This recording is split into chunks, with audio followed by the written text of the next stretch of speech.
الرحمن الرحیم۔ السلام علیکم۔ آج کی ویڈیو ہے ان لوگوں کے لیے جن کو غصہ زیادہ آتا ہے۔ تو غصہ تو کرنا یعنی کہ خود کو جلانا ہی ہوا۔ غصے کرنے سے آپ کا خون کھولتا ہے، خون جلتا ہے۔ تو غصے کا کوئی فائدہ نہیں ہے، غصے کے نقصان ہی نقصان ہے۔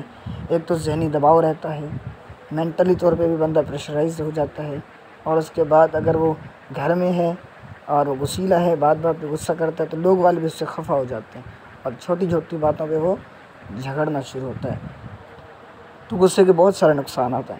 غصے سے آپ کو بھی نقصان ہے اور آپ کے رویے میں بھی تبدیلی آتی ہے، جس سے آپ سے لوگ خفا ہو جاتے ہیں، آپ کے گھر والے آپ سے خفا ہو جاتے ہیں۔ تو غصے کے بہت سارے نقصان ہیں۔ تو غصے کو ختم کرنے کے لیے اب جب غصہ ہوتا ہے تو اس میں ضد بھی آ جاتا ہے۔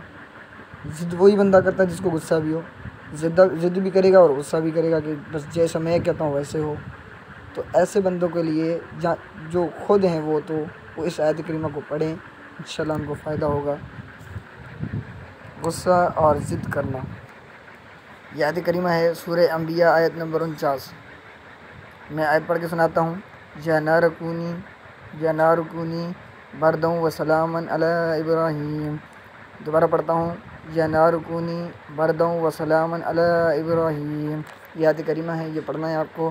غصہ اور ضد ختم کرنے کے لیے اس آیت کو روزانہ پڑھتے رہیں، ریگولر بیسس پہ پڑھنا ہے، انشاءاللہ آپ میں امپرومنٹ آئے گا۔ اگر کسی کو تیز بخار ہے تو وہ بھی اس کو پڑھ سکتا ہے۔ جس کو تیز بخار ہو اس پر 7 مرتبہ دم کرنے سے انشاءاللہ بخار جاتا رہے گا۔ یعنی پڑھتے رہو گے بخار جاتا رہے گا، یعنی ایٹ اے ٹائم اس کا انشاءاللہ آپ کو فائدہ ہوگا۔ تو اس طرح کی مزید ویڈیوز کے لیے میرے چینل کو سبسکرائب کریں، ویڈیو کو لائک کریں اور بیل آئیکن پر کلک کریں، اس سے آپ کو نیو ویڈیوز کا نوٹیفیکیشن ملتا رہے گا۔